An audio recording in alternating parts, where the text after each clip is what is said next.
But I was just adding some, Jimmy. I don't know what happened, Jimmy. We went off, and I don't know. We're gonna ride this thing because this thing too important for us to not. And that's all, man. I just want us to just let's when we talking about the different levels of colleges, let's just give. I mean, the Holy Grail, Jimmy. We already know is the Power Five. Yes, that's the Holy Grail. That's what everybody's. But guess what? If you can play in college, and what I was trying to say when we got off the air, I grew up and we had Lemoyne Owen College, Jimmy. It's it's a HBCU in Memphis. But Jimmy, when those guys come in the gym, they played at Lemoyne. Jimmy, when they come in the gym, they tearing the head off the Memphis players and the other players, and them dudes going at them dudes. You follow me? Those dudes just at Lemoyne on. That's not to say these guys can't play. So if you have a chance, ladies and gentlemen, and I hope everybody's back on. I hope you share the show again, Jimmy. If you have a chance to play in college basketball, man, it's a great thing. And Jimmy, and maybe we got to be a little more conscious of I know we lift them up on our show, but we got to be a little more conscious of people. In other words, if you can play in college basketball, man, you'd have made it past a whole lot of people. So shout out to that. But Coach, I like Coach Lutz, Jimmy. I mean, I just wasn't prepared enough. I couldn't hear a lot of the stuff he was saying because y'all were going in and out. And I didn't realize he was one of the guys who was recruiting LJ Crowd when he was going to Purdue. So I just found that because I saw Mika on the feed saying hi, Coach Lutz. So yeah, shout out a great interview, man. Shout out, hold up, y'all, Jimmy, hold up before I go any further. Happy birthday, Wesley Yates Jr. Lil West's birthday today, Jimmy. Yeah. Jimmy, I got something for you, Jimmy. Jimmy, I got something for his birthday. I got to show this. Y'all didn't tell me he dunked on that 7-footer down there in Arkansas. Didn't nobody tell me this. Happy birthday, Wesley Yates. I found it for you, baby. Y'all tell Lil West I played that for him. But happy birthday to West. A shout out to Landon Outwan. His son, he just said his son got an offer the other day. And just to know, hey, man, let me tell you something, man. A shout out, Jimmy. It's a lot of guys Jimmy. It's a lot of young men been getting these offers. Let me tell y'all something. Young men, when you get an offer, I don't care how it is. Jimmy might know, but send it to the chop shop so I can mention it. I don't care where it's from. It can be from Boogaloo State. I want to shout out to all of these colleges. Because if you good enough to go and play college, man, you still playing. A lot of people going to college, they go play intramural. You still playing. So, Jimmy, I just want to I'm gonna make a conscious effort of us doing a better job at promoting the different levels of college basketball. Notice I didn't say lower levels. The different levels of college. It's always levels to stuff. But I want to be able to promote all the levels because I'm proud of all of them kids. Because a lot of us didn't get a chance to play in college at all. But I just wanted to share that with you, Jimmy. Jimmy, it's something in the mailbox too. I want you to talk about it too. It's something just popped up in the mailbox. Take a quick peek of it. If I want to see that you want to cover it. Send it over to me, No, you ain't got ours. I ain't linked the phone to the new phone to the mailbox yet. Okay. Send it to which one? Now the thing is with the offers is that I'm gonna ask you, this is a new year, and I tried to just sit still, tried to ignore a lot of this stuff, and I'm just gonna tell you guys, I would be doing a disservice to most, and I really believe me ignoring so many almost felt like I was validating. I'm talking about those those who had who put out frivolous offers. And so by me not saying anything, because for years I would let it be known if something came through and it's not on the up and up, and I let it be known, yo, that's not a commitment. Then the Fed came through. Well, it was just it was happening too often to be able to hold the door from being, hold everybody out. And that is, people start doing it in masses, meaning that people would go and get fake offers, non-committable offers from schools. And those are basically favors. And then I understand, because it's like, so it happens so much, it would be embarrassing, because for me to tell you that it's not real, then the person they would push back and be like, well, man, you hating, you're dreaming, you know what you're talking about. So that means for me to convince you guys that are the followers of RCS Sports and the Chop Shop that this offer is not committable, that means I have to spill out, because of the fact that the person didn't just stand down, you're basically pushing back against me. So I'm going to tell the business or the inside or the personal as to how this offer and why it's fake. Now, when I do that, then I really become the boogeyman, the bully. Yeah. Why you doing that to the kid? Man, that's wrong. And the thing is, how you doing it to the kid? It's wrong. But Jimmy, if it's okay, Jimmy, explain, if you just let it go, explain why you just couldn't just let it go. I've tried. That's the whole thing. I've tried letting it go. And look what that got this area, the city. Okay. Look how that worked out for you guys. Okay. You see? So that means trying letting it go, thinking that, okay, well, man, it's going to police itself. It did not police itself. What happens is everybody got to do it now, because that's the thing. These kids, in order to keep their coolness and their swag and to keep up with the next guy, you see, you got one, I got to give me one. I don't give a damn how it comes. Get me one of them offers. So that means you got coaches, grassroots coaches, workout guys, trainers, developmental experts. They're calling on a daily basis now. Those conversations used to have a whole different vibe to them. Now it's all about, I need you to get an offer for this kid, man. Look out for, do one solid for me. And so now is you doing the solid. The coaches are doing all of the investing on their reputation to extend these fake offers, to do you a solid. They're not looking at it as though it's a fake offer and it's going to hurt, what it's going to do to the area, or how it's going to mess up the market.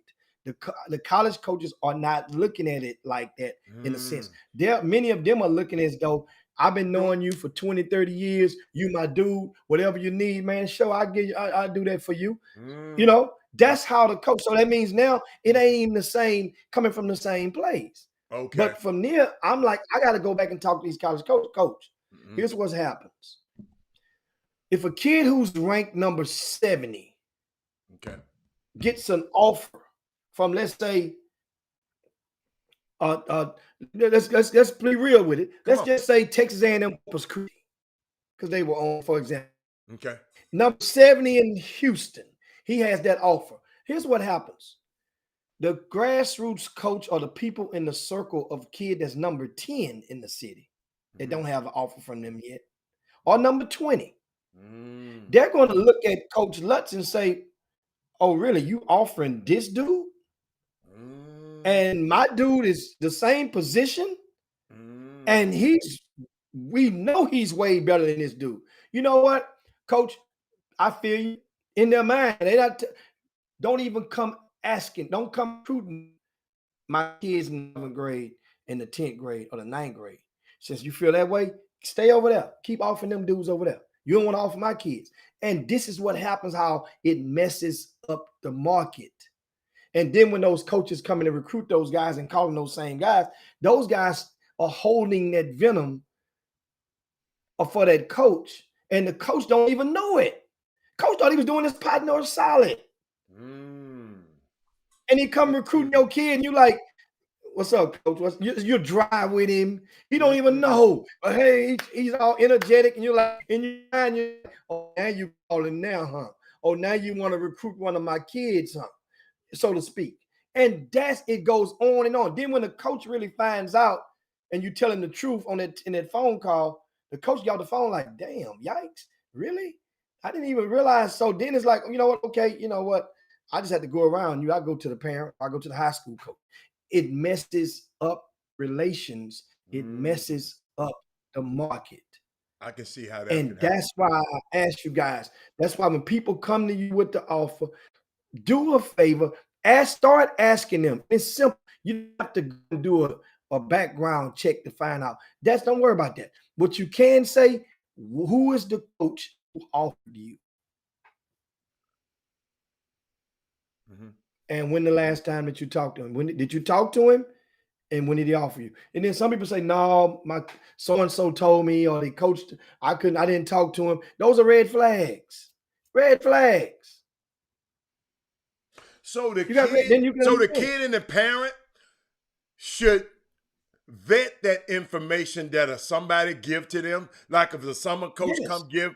So and okay, just if a guy come to me, if Coach Henderson had came to Robert and said, hey man, so and so wants you, I got to go and make sure I got to figure that thing out, parents. As a dad or a mom, you got to go and figure that thing out. Don't you go tweeting out what somebody else done told you.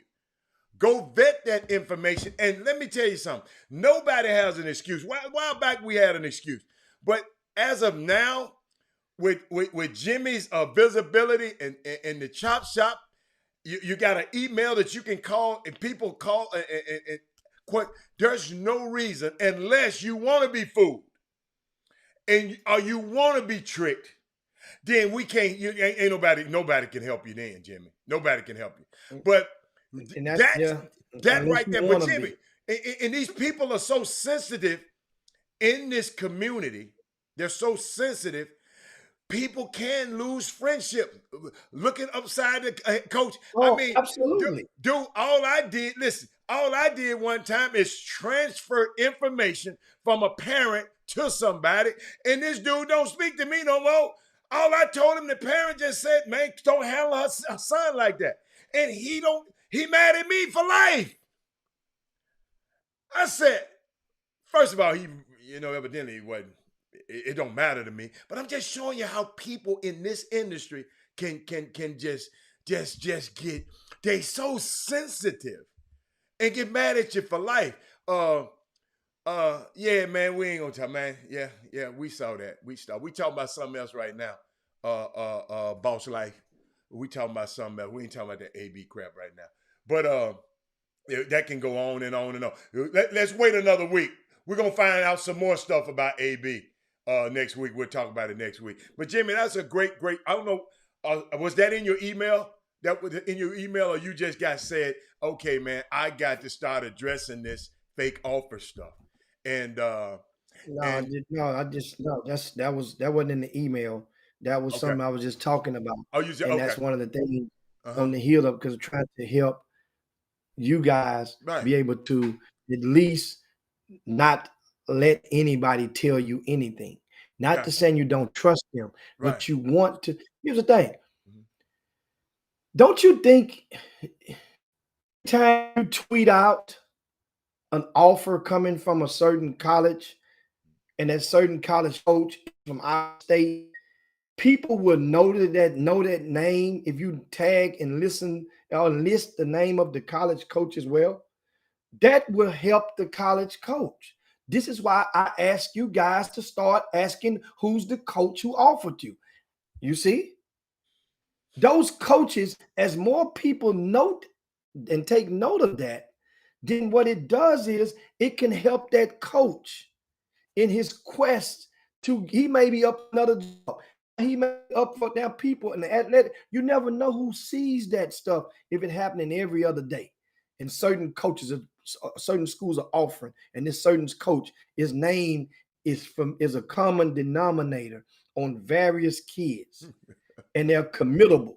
That means if they're not committable, it will be very easy to look and see who's the person that's not being trustworthy or is being, how would I say, is transparent in that sense. And it can help. It really can.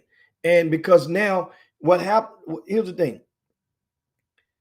There are kids right now, Hatter, 12th graders, 12th graders, Okay.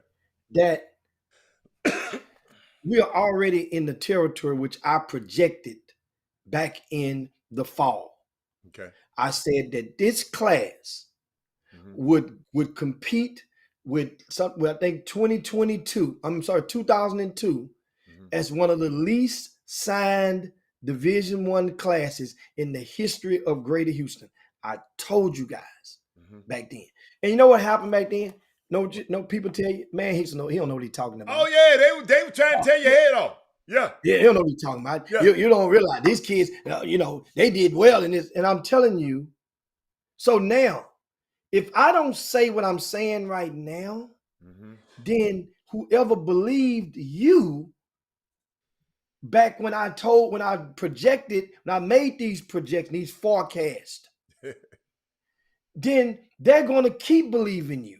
If I say it, then that person may realize, you know what, that joker did tell me he didn't know what he was talking about on that. He did say that all these other guys gonna get scholarship, remember, Division One is a threshold, is the goal, is the first and primary goal for most of the players, regardless of sport. Absolutely. Division One is the first object layer. Absolutely. Everybody doesn't hit that target. Then, so that means we as a society have to do a better job of letting everybody know. It's just like shooting with pistols. It's okay. You throw your darts at this Division One, and if it don't, you know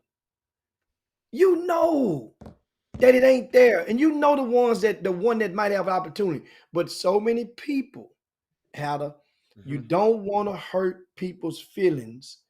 One. Two, you want all your guards to feel like they're all equal.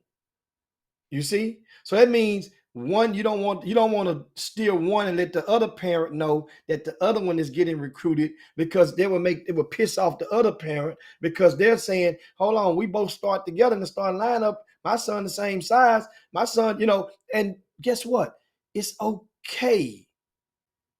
They both are not likely to go to the same college if they're the same position and they're the same height. It's not likely, unless you have to one of them will make a sacrifice, a great sacrifice. One of the case in points, Hatter, was the twins from Eisenhower who went to TSU. The Reedus twins. Yeah, where are they now? They're at Paul Quinn. Both are starting, and Paul Quinn is off to their best start in the history of the school. Wow. They just went to the right place. Yeah. Remember, Brian Merritt gave a quote that I relay to you guys that is the perfect T-shirt material.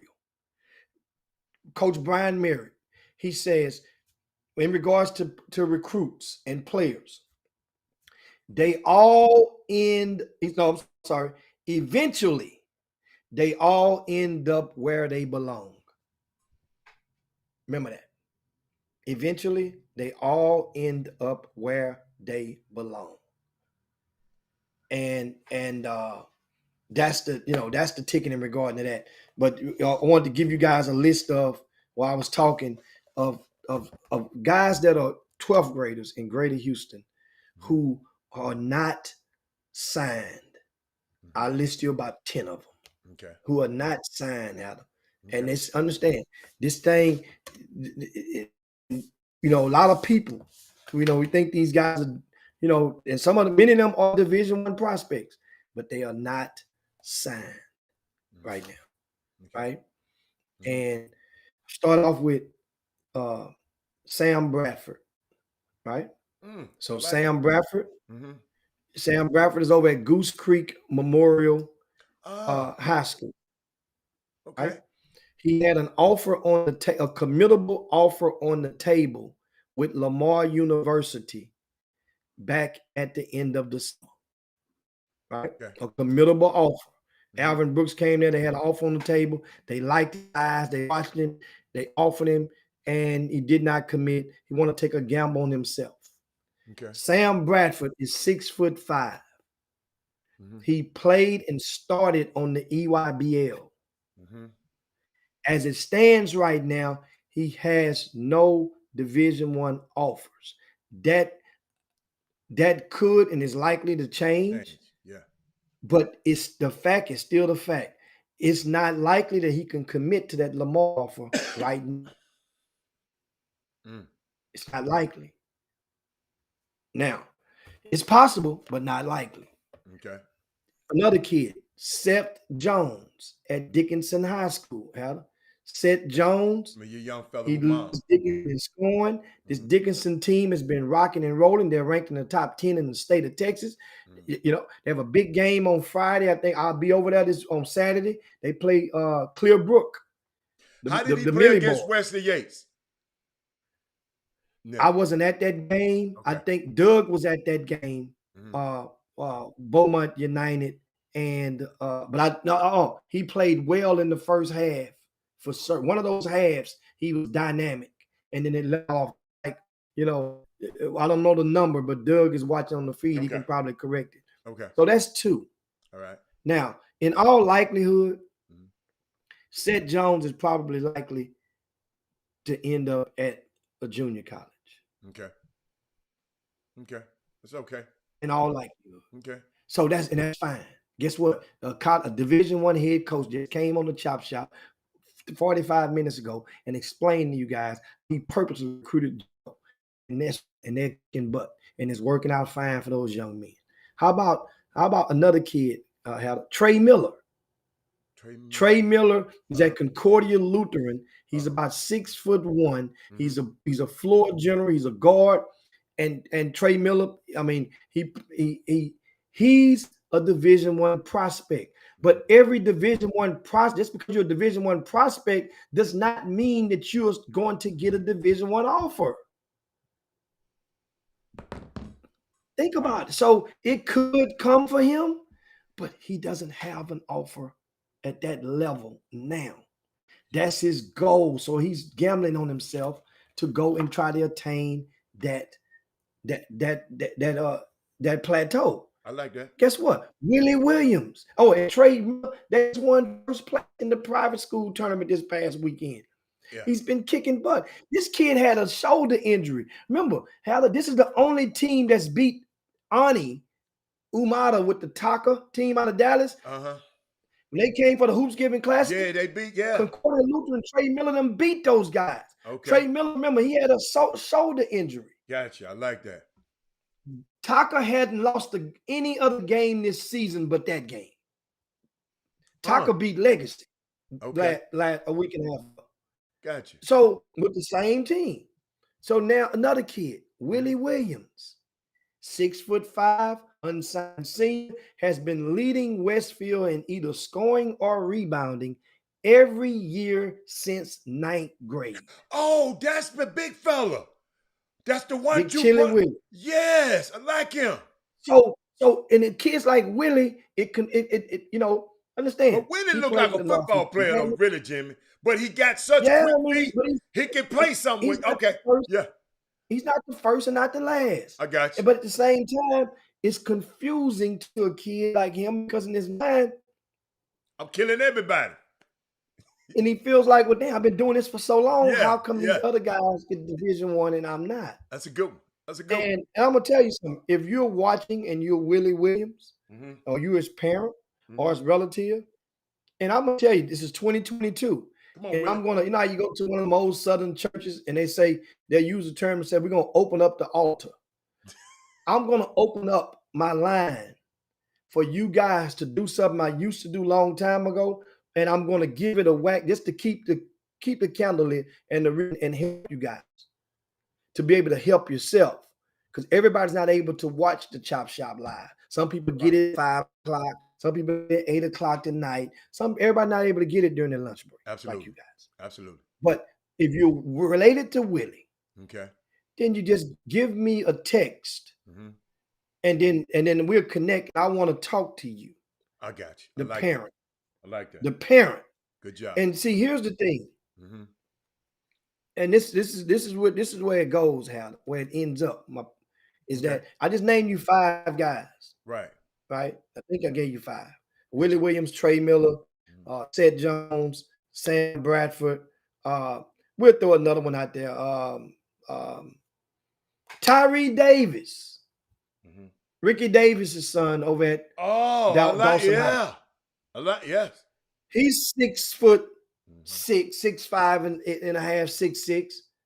Remember, everybody name I gave you guys, these are not midgets. These are guys with size. These are guys with size. And no Division I. This guy played in the NBA. His son played in the EYBL. His son actually started some games at Peace Jam, just like Bradford did. And still no Division I offer yet. That doesn't mean it's not going to come. I'm not implying that these guys won't get one. I'm hoping that they will. I'm gauging their talents. I'm putting together my winter report for the college coaches, the cheat sheet book. And guess what? These guys will be on the list of guys that they need to go and get. Okay. But everybody not attracted to the high school players as they used to be, because they know the portal is out there. You know why? Because they look at that list that we have in RCS Sports on the VIP news that Doug Jones put together with the college freshmen. We told you 30 of 33, they're only 9 playing 10 minutes or more. So that means 24 is playing 9 minutes and 9.9 minutes or less. Guess what a lot of those guys are going to do when this season over with? What they're going to do? Guess what they're going to do? They don't get in the portal. They don't get in the portal. I mean, some of these coaches, they may say, well, this kid who's not playing at this school and they're Power 5. You know, I might wait. I think I almost got him. I lost him to that school. I'm going to shoot my shots. I'm going to hey big head to mama and daddy and let's get back in.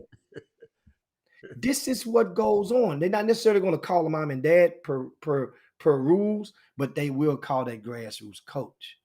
You see how that goes now?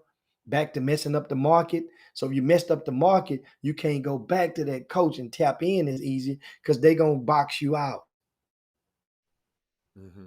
And this is why, and I'm telling you guys, there's room for everybody, but it's not room for everybody to step on each other's feet in this business. Jimmy, it's not room for everybody because everybody ain't gonna make it to college. So you mean the guys that the prospects who are able to go to college, it's room for them. It's not room for everybody now. It's a school. That's what I'm saying. It's not room for everybody at the Division I level. I'm just talking about period. I got you. Because at this point, when you get to this spring semester, a lot of those parents, the reality starts to come in. And a lot of people at different times, eggs will hatch. And some people say, well, man, you know what? We need to get the ball rolling on some of these other D2 schools, NAIA school. We need to start entertaining some of these calls, or go back through your old call logs and call some of those coaches who were nice enough. They knew that you was probably a Division I talent. And understand, they didn't tell you out of the professionalism that they know that you are probably at the time that you're being recruited by other schools or flirted with by schools. They called you back then just so in hopes that you would remember them in time of need if other schools don't bite. That's why a lot of those guys call you early. Trust me, guys, if a junior college calls you, I don't know what type of reality you may be in, but if junior colleges, I put it plural, if they start calling you in abundance, then it is very likely that they have intel that your son is probably an at-risk academic athlete. But Jimmy, Believe me when I tell you right now is no at-risk academic athletes, are they? Well, 2.3 is the minimum general GPA for Division One. Believe it or not, Howard, there are some kids out there that got a 1.9. They got a Oh, I 2.2. got you. They I got a got you. 2.1. And Okay. they're teetering. I got you. Because the SAT has been kind of muted for the last year or so. Okay. And as Coach Lutz just alluded to earlier and just stated earlier that they're going to meet next month, the NCAA committee. They're going to likely pass the NCAA, wipe out and void the NCAA criteria for D1 and D2. And guys, you got to realize there's only, this stuff, listen, embracing these schools and the same, and I mentioned Paul Quinn earlier, Coach Espinosa. Okay. This same coach is one of the coaches on the EYBL. That's right. Mm-hmm. He's one of the same coaches. He coaches with Drive. He's the coach. He's the 17 and under coach of Drive Nation. He's the coach, the 17U coach, same coach at Paul Quinn. Yeah. So now you can understand the relations and understanding. You're seeing all these players from all around. It's easy to get them transfers to come in now. I like what Curtis said. Curtis said the NCAA and the school criteria are separate. And then Trey Phillips came back and said, some schools still going to have a standard. Yeah, some schools just ain't letting you. Yes. Yale ain't letting you hop up your ass in there. I mean, I'm just telling you. Guess what one of them is? Who? Prairie View A&M. Jimmy, can I share with y'all something about Prairie View? Can I share something? I was gonna say this at the beginning, but I want to share something, man. I'm so proud of Prairie View, and to all you alumni, man. Let me tell you, I was real excited, Jimmy, to see that there are 2 HBCUs that were awarded the very prestigious R2 Carnegie classification. Let me tell you how that did. Google that and then you'll know what the hell I'm talking about. Some of y'all like, what the hell he talking about? Trust me, it's a good thing. Jimmy, I got to put this down there. A round of applause for these black data nerds. 2 HBCUs, Prairie View A&M and Tarleton State University, Jimmy. They both received this destination, the R2 Carnegie classification. R2 Carnegie classification. Jimmy, the recognition for the fact that they are engaged in high research activity. So they do a lot of research at these schools. They are brimming with black data nerd activity. These people down there, I'm loving these people at Prairie View. Prairie View have been leading the way, Jimmy, and producing the top black engineers in the state of Texas. We got to start saying that on this show. We just got to talk about basketball players. Let me get some of my nerds in here today. As a result, their work, Jimmy, they have created more than 50 startup companies. Prairie View, A&M, from the research they had been engaged in. They have over 20 corporate research partnerships. And over the past 5 years, their allotments, Jimmy, as an institution has surpassed over $105 million. Jimmy, literally making them one of the top HBCUs in the nation. Prairie View, right up the street. These are our young kids saying, I might not be no basketball all-star, but I'm a nerd all-star. Then, Jimmy, let me tell you what Tarleton State been doing. Because everybody ain't going to tell y'all this, ladies and gentlemen. Tarleton State University research portfolio includes nearly $60 million in faculty-led research within the past 5 years. Jimmy, their data analytics for the federal corp insurance program have helped save the United States Department of Agriculture $1.4 billion, Jimmy. 1.4. They help save our tax dollars. These young, brilliant kids at Tarleton State, since its funding, the city's agricultural business excellence has generated over $80 million in research funds. They are literally, y'all, bursting at the seams with beautiful, amazing assortment of black data geniuses. And I'm absolutely 1,000% here for it, y'all. And Jimmy, in 1970, Jimmy, this classification was established with higher education. They established this to identify and highlight colleges and universities that were really investing in their research analysis. You know, and Jimmy, it's just, I really just want to continue highlighting, just like I just highlighted the NIAs. I wanted to continue, y'all, and we got to continue our highlighting of HBCUs that are not the big ones that we always talk about. Hey, big ones, we love you too. We love you too, big ones. But I want to begin thinking about all the ways that so many of these HBUs can go unsung and unnoticed and are doing the damn thing. Shout out to them people, man. Shout out to our kids. Our kids might not be able to be what's my boy name?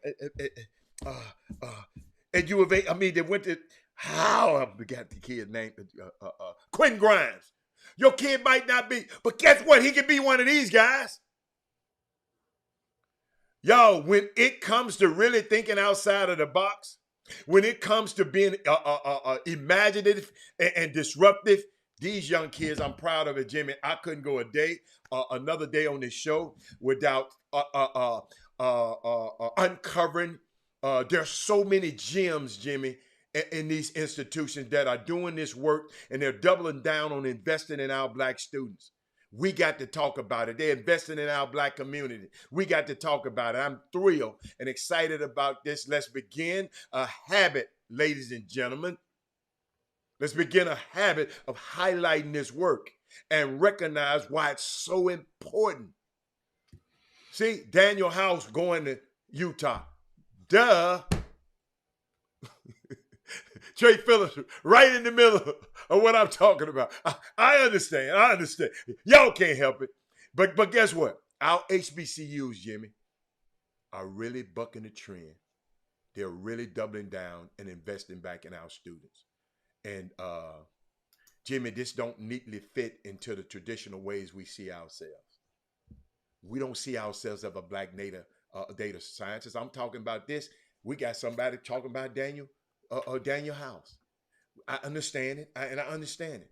But I'm telling you, y'all, being able to control your own data, having institutions that can that can manage this data and produce solutions that are going to meet the needs that we have. Hey, y'all, it's unbelievable out here, man. These young kids, ain't nobody talking about them. These young kids are getting it. So shout out to them. Now we can get back to some high school basketball and some college basketball. And Jimmy, I just couldn't go another minute without sharing those kind of things. Hey, and let me tell y'all something. If it ain't but $10 a month, $20 a month, man, we need to start supporting these HBCUs. You know, I'm watching all this Balenciaga and all of this stuff we do. Man, $100 a month, $10,000 a month if you're balling, if you're one of these celebrities.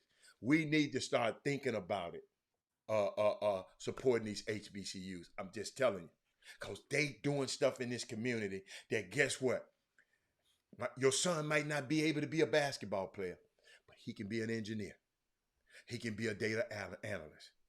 He can be that. So shout out to those young men. I love them. Shout out to them. But Jimmy, you can take us home with that one, baby. Yeah. And Thaddeus Moody, yeah, Jimmy, I'm sorry. Thaddeus Moody talking about Kiefer Sykes was going to do something to Kyrie Irving last night. Man, Thaddeus Moody, don't you ever mention no damn Kiefer Sykes again when you talk about Kyrie Irving. Kyrie Irving used that boy like he was a dish rag. I'm sorry. Jimmy, he mentioned him yesterday, Jimmy. I let him off the hook. I didn't even bust him across the head today. Now he come talking about Kiefer Sykes, Jimmy. He had 39 minutes. Man, Kyrie turned him every way. Jimmy, Kyrie been doing this on his couch for 18 months and went out there and bust Kiefer Sykes wide open. Kiefer Sykes better go back to Jimmy, he was in the basketball league. You remember they won the basketball. He better go back up there with that mess. That is because he was out of his league. Kyrie Irving just reminded a lot of people just how good he is. Yes. And yes, I remember we was talking how to me, you, and Chris Walker last month, and I had subscribed to the theory, and I was like, man, Kyrie Irving he not no superstar. I'm like, this dude here is a superstar. You look and compare him, and you get to see him. You hadn't seen him in a while. Yeah. And that's what happens, out of sight, out of mind, because of his off-court decisions creeped up into and clouded a lot of people's judgment. Right. That dude right there is bad. That dude has been bad. We must have forgot. And the only thing that Kyrie Irving has in common is that he is injury prone. Oh yeah. He hadn't been injured this season because he hadn't played. But he has gotten injured at every stop of the way. Oh yeah. Ever since he left high school. Remember, got hurt. Dude, so got hurt, dude. Yeah. So that's the one thing that he has. But as far as him balling, unbelievable talent. Put it like this. Before this, I think one of the mainstream sports platforms had already anointed Kyrie Irving as the best ball handler. It came down to he and Isaiah Thomas, and I think Bob Cousy was a third, a distant third, as far as the best ball handlers in the history of basketball, the NBA, that is. They were wrong for Bob Cousy, but keep going. Some he people dribble with one hand, but keep going. Yeah, they're gonna love their own, Yeah. And now think about it. This was only like 10 years into his career. Yeah. He's amazing. Kyrie is on year like 12 right now. This dude is bad. Jimmy, I didn't even believe I was gonna be happy for him. But Jimmy, I was happy for. I watched the way he played. I still love sports, man. I still love the game of basketball. And when you're between them lines, everything is pure. All that stuff off the court, I forgot about it when I saw it last night. I was just glad to see him back, man. I was just glad to see him back. And Solo, you're absolutely right. If Kyrie wanted to, he could have had 30 last night. Oh, easy. Remember, Indiana was winning that game. They were up by 3-4 possessions going into the fourth quarter. Yeah. And then Brooklyn, they just hit that cheat code and went to work on them. Kevin Durant, don't forget, 39 points. So, Kyrie, he stole some of KD's thunder. And let me tell you something. If y'all hadn't been paying attention,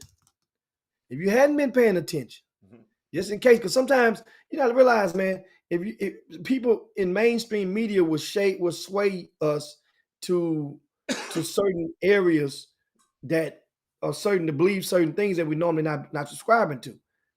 Do you guys realize? Remember, the MVP is down theoretically. Understand something.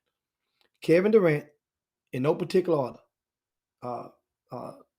Steph Curry, LeBron James, and now Ja Morant is creeping up the rears. Now, don't get it twisted. Why isn't Greek Freak back in there? Because Greek Freak has won that thing. They're not going to give it to him anymore unless he just flat out just have record-setting season. He's not going to get it no more. You understand? Not this year. The market, not this year. Yeah. Steph Curry, the last 2 games, Adam. Steph Curry is 8 for 41. Mm-hmm. He's 2 for 19 his last from behind the arc. Mm-hmm. He scored a combined 23 points in the last 2 games combined. Mm-hmm. This is the biggest 2-game funk of the season for Steph Curry. Not of his career, because he's been worse No, than that. of the season. Yeah. When we talk about it, remember, so that means if you're judging, now you're going to see Steph Curry on TV Sunday because he still got the best record, Jimmy, in the league. No, but we talk about MVP race. No, but when the MVP count for the best record, the MVP, that record coming, yes, it does. It don't count for the best. Play. It don't count for the best record because guess what? But it comes into play. James Harden won it with the Rockets, didn't have the best record. Yeah, they had one of the best records. One of the. Yes. So that means everybody that we're talking about in the race is going to be one of the. Remember, But Stephon got another a 50-point game in him. He got another 6. He might got a 60-point. I mean, I'm not. The highest anybody scored was the other night with Trey Young, and he lost. 56, that was 56. And he lost. That's the highest we got this year in point totals. So we didn't. But at the same time, I ain't worried about Stephon Curry.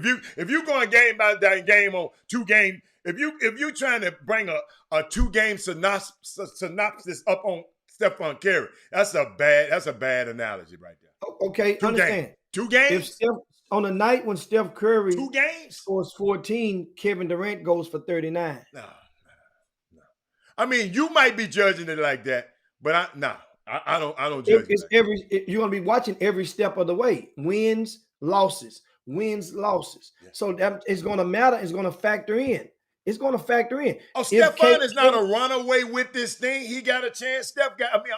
Katie got a chance. So I'm not saying, but you can't go by these 2 games and talk. Well, wait a minute. No, we're not going by the 2 games. We're bringing awareness to these 2 games because everybody don't read box scores.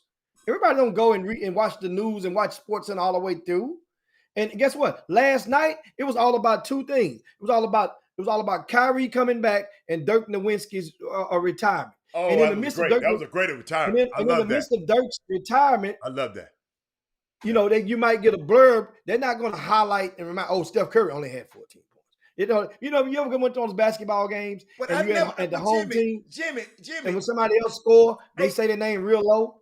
That's how this is what I love about the NBA. This is what I keep trying to explain to y'all. This is what y'all that MVP thing you talking about.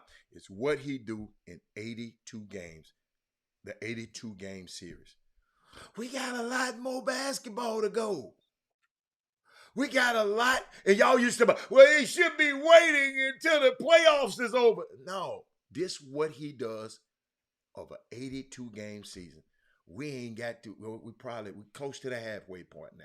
So I mean, if you want to talk about it, you can talk about it. But no, we got talking about them 2 games that hurt him and put somebody in the beginning of the race. No, I didn't say that one time. I did not say that one single time. You implied it.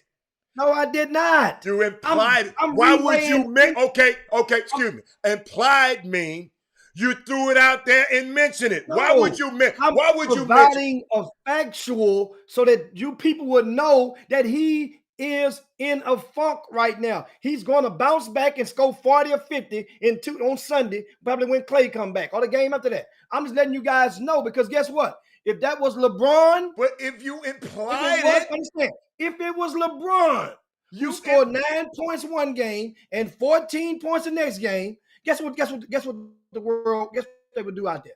In mainstream media, the sky would be falling. So you mainstream media now because you just announced it. Okay. So now you mainstream media. That means the adverse effect of it. No. That means I'm letting people know that way before it happens. If at some point in time, Kevin Durant may only score 14 points in the near future for Brooklyn. Don't remind. He done it too. You implied it. Ja Morant is going to have a game coming up where he's going to probably only score 14 points. Just a few weeks ago, I sit up here and gave y'all something about Jamal Joe, and y'all attacked me because I said when he first came back, some of them same fans, them same people probably said, hold up. Man, you shouldn't have came back. We was 10-2 when you got here. And I said, and they told the man that while he going down the court. Yo, he got to suck it up. So I guess he done sucked it up pretty good for y'all, didn't he? All of you naysayers, you know, people talk, well, Robert, he got to be tougher than that. I guess he is tougher than that, because guess what? He went on a tear ever since. He probably heard y'all ass on the chop shop. He went on a tear ever since then. So shout out to Ja Morant, because soon as that person said that to him, he used that as motivation. And I never forget, Jimmy, he said, I've heard people say things about me before, but this one hit different. Y'all, when athletes get injured, there's a lot of insecurities come in. I had to live with one for 15 years. Every time he got a knee injury, he questioned himself. I got to get back quicker. I got to get back, man. They need me out there, man. They playing, and I ain't. I got to get back quicker. He come back too quick, then the other knee gets hurt. Then they come back. So I've lived in this thing. I understand the psyche of these athletes. So, I mean, shout out to Steph Curry. He's in a slump. Guess what? You said mainstream media got to paint the picture. That ain't a picture that I'm going to paint, because he might come back the next game and won't miss a shot. That's all I'm saying. That's all I'm saying. I'm going to be completely opposite from mainstream media, because it's a chop shop. This Robert Hatter. That's how I do. That's how I am. What I say with mainstream media is, I say if it was LeBron James, once again, Yeah, then they would he's not the king. go. That's the king. It would not go unnoticed or unmentioned or unstressed by most in the mainstream media platforms. That's the thing. Okay, That's I'm the good. thing. I'm good with it. I mean, I like it. I like that. I like that.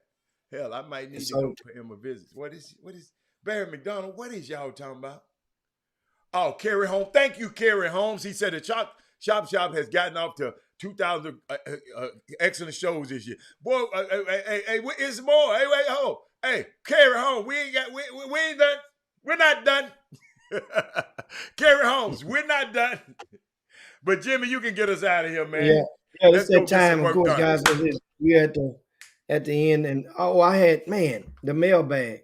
What you got? Before we get up out of Go here, give me one. Come on, give me I one. promised in the mailbag, I got one, and that is, here's a question for you guys, and I toss it out there to you. We go, and some of it I'll be able to answer now, and we'll let you guys chime in on this as well, real quick. We got about 4 minutes. What do you? It says, seems like every week we are seeing a kid reclassify and transfer. It feels a little out of control and probably happening more than ever. And here's question number one. Why are they doing this? It has to be more than they are young for their age. You know, that's a lot of times you hear that explanation. Bad grades? Is that why? What happens to the kids who just did it halfway through a school year? Did it mean reclassified halfway through the school system year? Does it show up on the transcript? Why reclassify plus transfer schools? What are the pros and cons? Dang. Question number 3. You might notice there's sub questions within the questions. I'm looking at it. What's the difference between... Damn, you froze up on me, Jimmy. Jimmy, say that again. Say that again. What's the difference between this reclassifying and just doing a prep? Oh, Lord. Just doing a prep year after high school. I'm going to finish it, y'all. He'll be back on in a second. A prep year after high school in terms of their basketball marketability. Then it said, let me put it in front of me so I won't be turning. He should be back on. Yes, an essay. Boy, that Frank White, boy, you something else. Then he said, what's the difference between this? Okay. Then this is the last one. Are they doing this just because of COVID chaos? Did someone tell them they get a higher chance of being actually recruited for taking another year of high school? I wish I could reclassify, and I'm 40 something years old. Hold on. Man, I'm glad you came back, Jimmy. You got to finish that one, Jimmy. I read it off to him, but come on. I read it to him because the man at the end said, what number did you stop at? I stopped. I read through 4. I went on through 4. So now I'll go to the first one. Why are they doing this? People been reclassifying for a long time, and I mean, when I say a long time, I mean over the past 10 years or so, it's became prevalent across the country. And you mentioned what happens to the kids who did it just halfway through the school year. That's the most important question to provide for understanding of that block. Think of the reclassifying as what you are in think of it as in college, meaning that you could be, just say Kenneth Junior Lofton. Okay. The NCAA basically gave, because of COVID last year, the NCAA basically allotted every student athlete, right, a reclassification on the court, on the field. So for everybody who was a freshman last year, they get to be freshmen again this year. That's why I mentioned earlier in the chat, if you did, Kenneth Lofton Jr. for Louisiana Tech, if you go look on their roster and look what it says he's classified as. He's a freshman. Although he was conference player of the year and freshman, one of the freshman All-Americans, he's a freshman this year again. So basically, Junior Lofton is being reclassified. Now, in the classroom, Junior Lofton is a sophomore.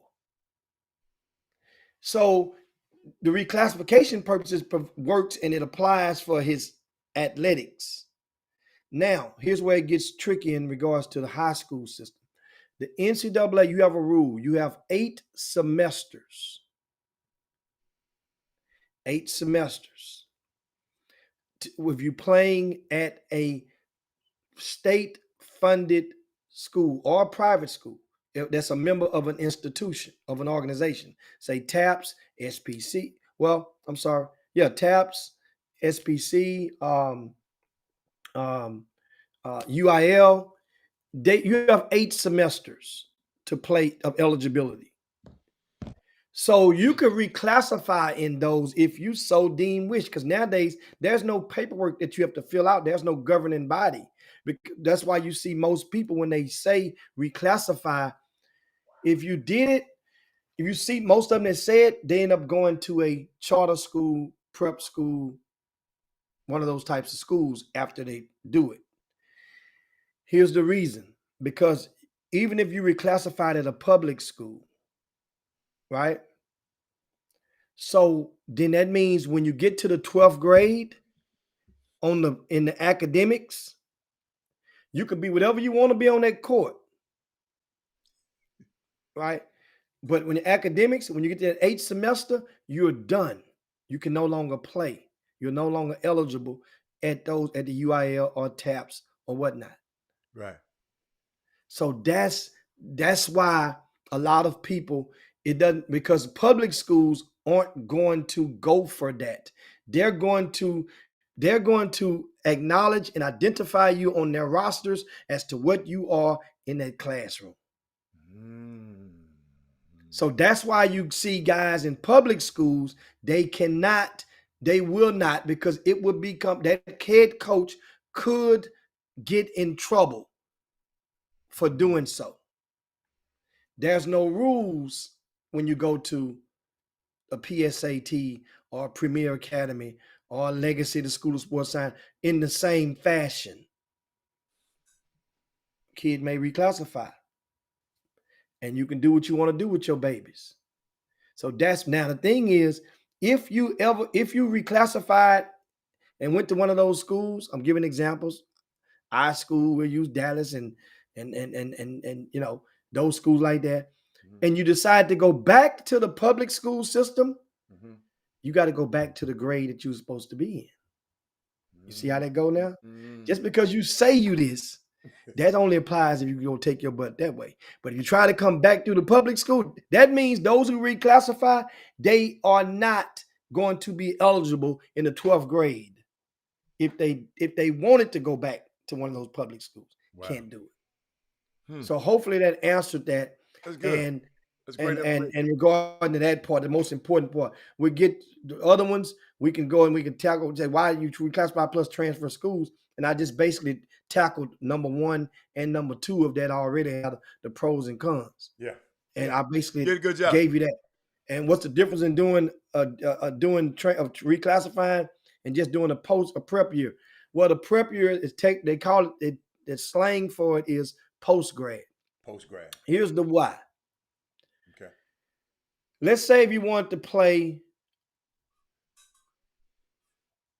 if your kid was talented enough to play on one of those sneaker teams, EYBL, Adidas, and he reclassified, he would still be able to play on the EYBL as long as they got paperwork saying that he's reclassified, right?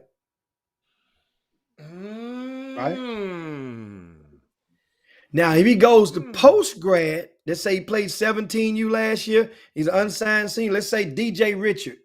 He went to a post-grad school in Florida right now. You know what, Jimmy? I was wondering why he wasn't on the other team when I saw him on TV. Because he's on the post-grad team. It didn't click. So DJ Richard cannot come in EYBL this summer. He's done. He's in a post-grad. Okay. Now, if he would have reclassified before graduating and not see, that's another thing. Reclassify when you get to the 12th grade and post-grad. The difference in those two: one you graduate, one you don't. That's why it's the reason it's called post-grad. So you already graduated. Yeah, because you already graduated. Right. Exactly. Okay. How many years can you post-grad? Leave that alone, Jimmy. I just messing with you. I was messing with you. Yeah, I mean, that's to each his own on that stuff. And so, but I just, hope you guys that was good, man. I'm glad you did that. Have a better understanding. Hope we answered your question. Thanks. What we got next week? What we got special next week? He said that, What we got special next week?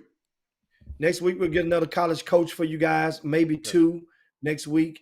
We'll be going into remember the Martin Luther King weekend. We'll be going into that. Monday is the national championship. Was on Monday evening, Alabama and Georgia. We'll try to get you and talk a little more football. Of course, that'll be coming out for the heels of this weekend. It's the very last weekend of the NFL regular season, right? And so we'll be able to playoffs will be set as when we come back on Monday. So we'll talk NFL playoffs. We'll talk a little NFL because somebody's not going to make it. It doesn't look like Lamar Jackson is going to play for Baltimore, and they're playing Pittsburgh. And if Pittsburgh wins, they in, I think, ain't it? No, it's not guaranteed. No. Oh, okay. Pittsburgh need help. If Pittsburgh wins, they need 2 teams to lose, at least for them still to get in. There's only 2 slots left. So that doesn't, and so we'll talk about that. We'll talk about a lot more because you got Cowboy fans. You will know your fate and your route on Monday. We definitely gonna talk about that. We'll talk about some Alabama and some Georgia. Part 2. Also, and Jimmy, we'll talk about the KPC and the announcer and what the announcer said. We that just wasn't a good place to do it today. We'll do that on Monday. We'll talk about that too. We'll talk about because the announcer came out in the park. You guys have, we'll talk about it more on Monday. Yeah. But in case you didn't know, it was announced during the Rockets games. He made a reference when Kevin Porter Jr., that is KPJ, hit that the winning jumper last night for the Rockets against the Washington. I call them the Bullets all the time, but the Wizards. Don't do it. Then he's made a reference to that being a good shot, and it was a timely shot, and made a reference to KP's J's father, who went and served jail time over shooting a A teenager little girl. back in the days. Yeah. And then And he there was a got man, shot and killed. He also got shot and killed. and he got killed later on. So it was Yeah. like it's a timely shot, just like his dad. But So we'll talk about that. But we'll talk about it Monday because he said he was thinking he didn't do his homework. He was thinking he was Kevin Porter Jr. You remember Kevin Porter used to play for the Washington Bullets. I'm just telling you, Jimmy. He just didn't do his homework. Kevin Porter used to play for the Washington Bullets. And like I said, we'll talk about it more because time will come out over the weekend if it could be true, and it could be an excuse. It could be factual for us. Yeah. Even if it ain't factual, that's what he better say. That's what he better say. And but Jimmy, Kevin Porter Jr. did play for the Washington Bullets. Kevin Porter did play for the Washington Bullets, though. If he that slick, if he knew all of that, Jimmy, I don't know, Jimmy. He just didn't do it. Like Chris Walker. Remember when Chris Walker had all that paperwork? Chris Walker was prepared last night. Hold up, y'all. I'm not getting off this show, man. Let me look what my homeboy did last night, man. Check this out. Coach, I've known you for a long time. I mean, I've seen you have some really gut-wrenching wins. That was an amazing win. Given what you guys have been through the last couple of weeks, tell me how good it feels right now. Oh, man, this is where, like, you're so proud of your guys, right? No matter what happened, the effort was awesome. But to find a way to win here in this place, this is what college basketball about. I'm super proud. I'm a proud coach. They were connected the whole game, Chris. They stayed connected. They were talking to each other. Ace ran a couple of timeouts. Vince ran a couple of timeouts. It's a player-led program, and they led it today. I'm really proud of them. Man, I'm proud of my boy Chris Walker. Chris Walker was good last night, y'all. And guess what? Mac Rose, he has been on this show before when he was Rice coach. So guess what? Boy, I had to play. Jimmy, I had it queued up, but the show went so crazy. I mean, I got so much stuff, y'all, for next week. I'm gonna try to. I got a backlog of Jimmy, the stuff that I should have played. But shout out to Chris Walker, man. I'm proud of him, y'all. That's our dude on TV, doing that thing. Jimmy, what else you got? I want to give a shout out to the Texas Southern Tigers. Big win over Grambling last night, 67-61. Yes, closed out the game pretty good. Yes, little PJ, I think, had 16 in the win. Jimmy, and PJ becoming the leader of this team, Jimmy. I'm just telling you. I'm watching the stats. PJ Henry is going to become the leader of this team. I'm just telling you. But keep going. I'm sorry. That's a good win for Texas Southern. They're back in action. Their first home game of the season will take place this Saturday evening. Arkansas Pine Bluff will be in town. What? And Texas Southern will get a chance to beat up on UAPB on this Saturday evening. Make sure you check your listings. Have my seat ready, Kevin Allen. Have my area ready. You know what area I like. It's their first home game, and that would be, of course, Saturday at 7:30 is the tip-off for TSU Arkansas Pine Bluff. And shout out to Prairie View. Matter of fact, we will probably reach out and it'll be time now to get probably Johnny Jones one day, Byron Smith, or get them on both at two different slots on the same day. Mm-hmm. Could talk about those HBCUs. And Prairie View has experienced a lot of turbulence with COVID. They hadn't played games in a few weeks. Okay. And had to take a forfeit. Oh, that's right. You said that. To Grambling. Yeah, you did. and I want to say in Southern alike. They supposed to play Southern. The women played them last night, but the men did not. So that's going to hurt. At the same time, Prairie View will still make the postseason. It's just going to mess up those seedings a little bit because a team that had probably played Prairie View, in other words, won't be your regular third or fourth seed or fifth seed or whatever they're going to be. It ain't going to be your regular. Jim, I want to get to this game. Kevin just reminded me. I can't wait to go to this game because when Texas Southern put that thing on Pine Bluff, guess what? The coach gonna make them dudes run. during the timeout like he did the last time. That's that coach. I can't wait to meet him. Have my seat ready, Kevin. I can't wait to meet that coach. He ain't gonna do that no more. He ain't gonna do that no more. I can tell you that. He ain't gonna do it no more. Trust me. And that's pretty much it, guys. And like I said, when everything else, you guys keep the conversation going. Thanks so much. If you hadn't done so, we're gonna ask you to share the show to your pages and your timelines. If you're watching, share the show. And it doesn't matter, but we're about to go downhill and land the plane. People will still get to go and click on it and watch the Chop Shop and maybe learn something especially from a great convo with like Steve Lutz, the head men's basketball coach, and A&M Corpus Christi. And in the first game, of course, I want to remind you, Southeastern did beat HBU in the opening bracket game of that. New Orleans and McNeese, they're underway right now. And as we speak, so want to give a shout. And also didn't mention to Steve Lutz, the commissioner of the Southland Conference is a brother. Yeah, the commissioner of the Southland Conference is a brother, and that's Chris Grant. And he's that's kind of like, that's one of the rare conferences. It's not a lot of conferences that have brothers as commissioners outside of the HBCUs. So that's another thing I forgot to mention about Lutz. That's maybe have we met him or not. But anyway, guys, that is it. Chris what? Chris Grant. Okay, I'm gonna look him up. Okay. Yeah, Chris Grant. He came through the other side. He went through the upper room. The upper room. Okay. He didn't come. He wasn't a basketball star. So he came on the academic sector.